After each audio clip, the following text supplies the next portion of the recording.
Greetings, everyone. Great morning so far. I have the pleasure of introducing our next speaker, who's an ex-coworker of mine at New Belgium, Greg Owsley. He was also a very close personal friend of mine. He left the company, I believe, in around 2008, 2009, and he started a company called the Storied Brand. He's a wonderful fly fisherman, wonderful person, great husband, dad, but he is also a brilliant brand strategist. And he has a real gift for seeing everything that's out there and going, it's about this, and making it a very tangible and executable thing. Welcome, Greg Owsley. Thank you, sir. It's funny, I became a marketing consultant. I was kind of suspicious of most of the ones I hired over the years.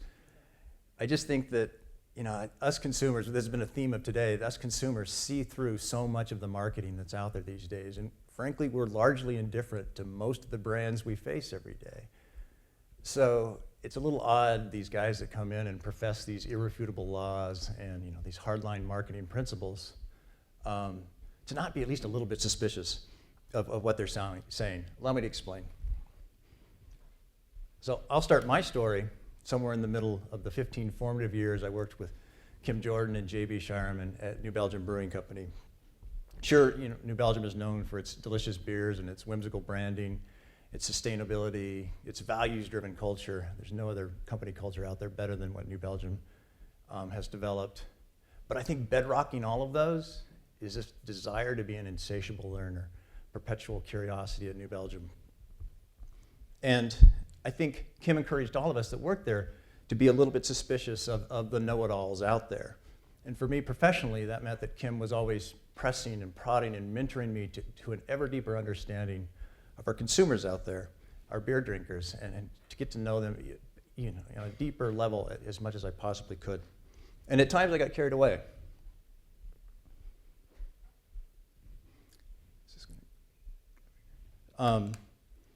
One moment that elicits just how deep I got with the trying to understand our consumers was I was at a course on integrated marketing communications, Kellogg School of Business, and 500 CMOs in the audience. I had the CMO of Lufthansa Airlines on this side of me, and then the CMO of Bimbo Mexican Grocers on this side. And this is when I think we were doing 200,000 barrels. We were a pretty small brewery at this point. I felt I was intimidated. I was, definitely the smallest marketing director in the room. And Don Schultz was lecturing us, and he's the father of IMC, arguably so. And he was asking about qualitative research and how many of us did it. And most hands went up. And how many of you do focus groups? Most hands stayed up.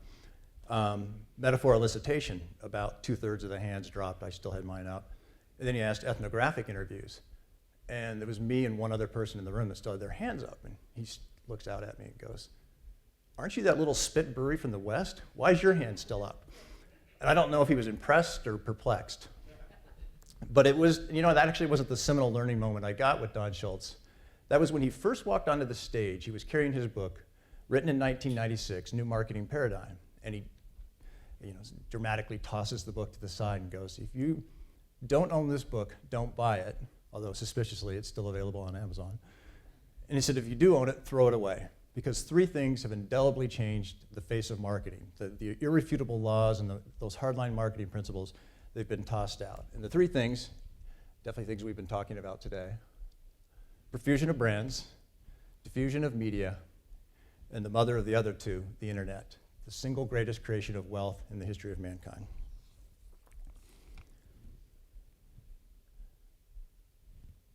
Now, nearly 10 years later, from having that course with Don Schultz, I've come to realize the paradox of this flipped brand world that we're in. While it's never been easier to start a brand, it's also never been harder to grow one.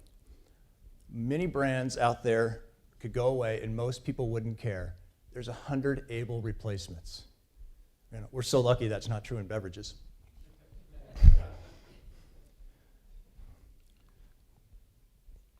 While we're largely indifferent to most brands out there, we do always have a few that we hold irreplaceable in our lives. For me, it's Shinako Reposado. I love this tequila, and I panic because they probably do it by design, but my local liquor store runs out of it about 2 or 3 times a year, and the scarcity just scares me. Why is that? Why do we, there's my friction. I can't get it, it makes it all the better. Why is it? Why do we take some brands that rise above the profusion of brands out there, and we make them remarkable, essential, and irreplaceable in our lives? Well, I have a suspicion. It's a possibly over-researched hunch, and it's a theme that we've been talking about today. And there's plenty of brand stories, success stories out there that can prove it wrong, but at least there's a few that I latch on to, and they deepen my belief in this theory. And I know you guys are modern, indifferent consumers, and I'm starting to lose you, so I will do the Twitter-sized version of my theory. When a brand becomes great, when for a consumer culture, it authors a story that is remarkable, relevant, and resonating. Allow me to flesh.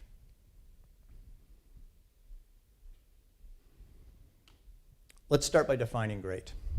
In the pre-flipped world, marketers got to define great, and they pretty much used one scale. The bigger the sales, the better the brand. The iconic brands were the category titans. Then things begin to flip.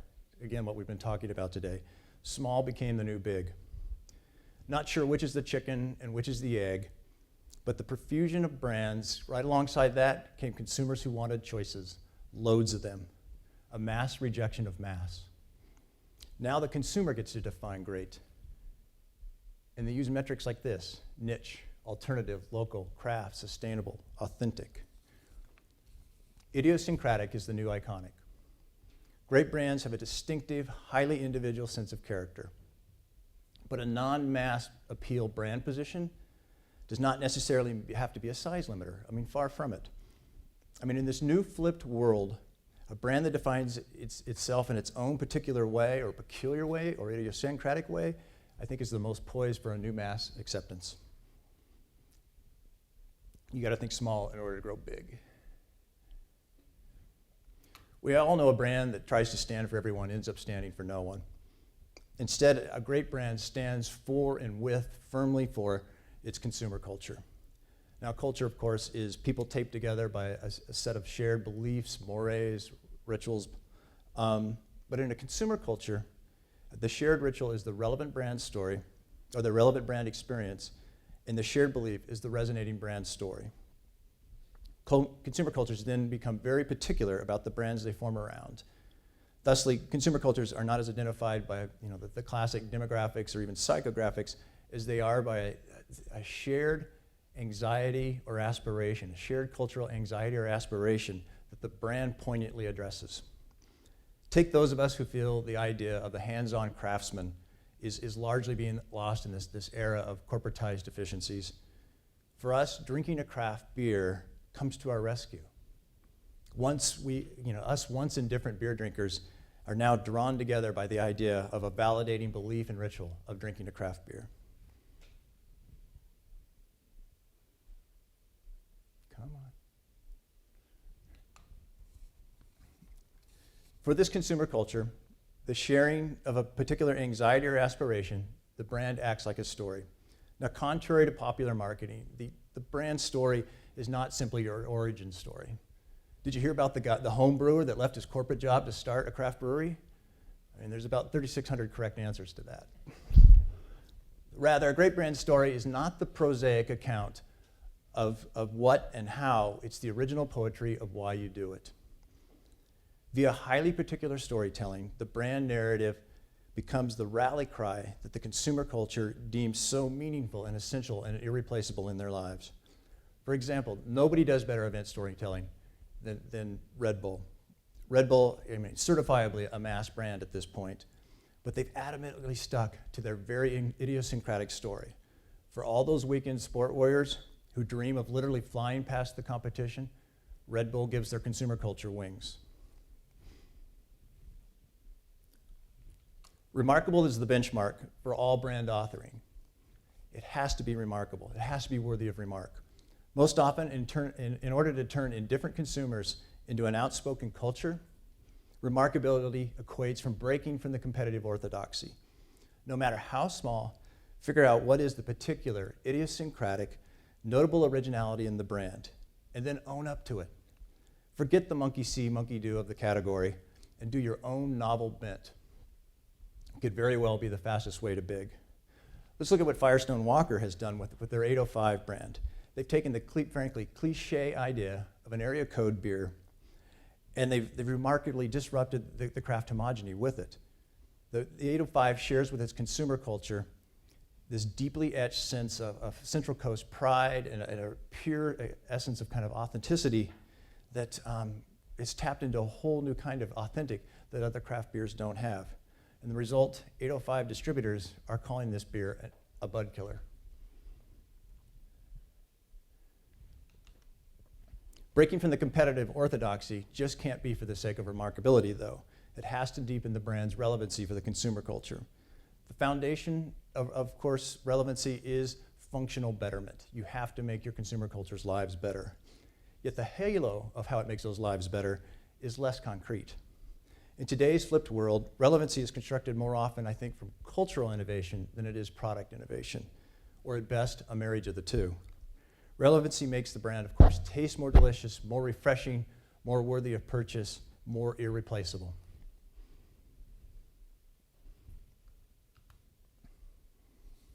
A great brand acts like a story in that it resonates for the consumer culture. Think about how our personal identities are shaped by long-held cultural stories. I mean, what it means to be a rugged individualist, an independent thinker, a creative rebel.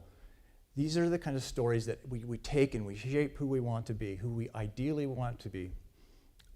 Yet these culturally framed ideals that we develop, they almost always run into real-life shortcomings.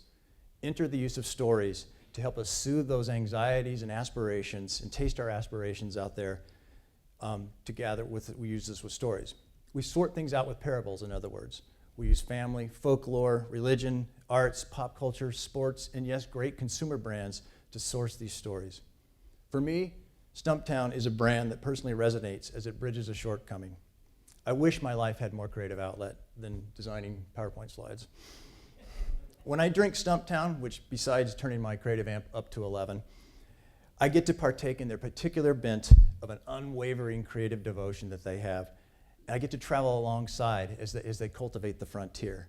And for me, and potentially 19 million other compromised creatives out there, Stumptown uniquely resonates as the brand irreplaceably takes us to a place that we couldn't find otherwise. It makes the brand irreplaceable. A final thought. In life, reality time and time again falls short of the ideal. It's why we're all a bundle of anxieties and aspirations. And probably badly paraphrasing the old marketing principles and irrefutable laws, but it seems like a brand's job used to be to help us forget our reality. It used to be to help us to pretend something that we were not. But with brand artifice like that, it's no wonder we're largely indifferent. What has flipped probably more than anything else, I think, with today's consumers, us, is our demand for brands that authenticate our lives, not fabricate.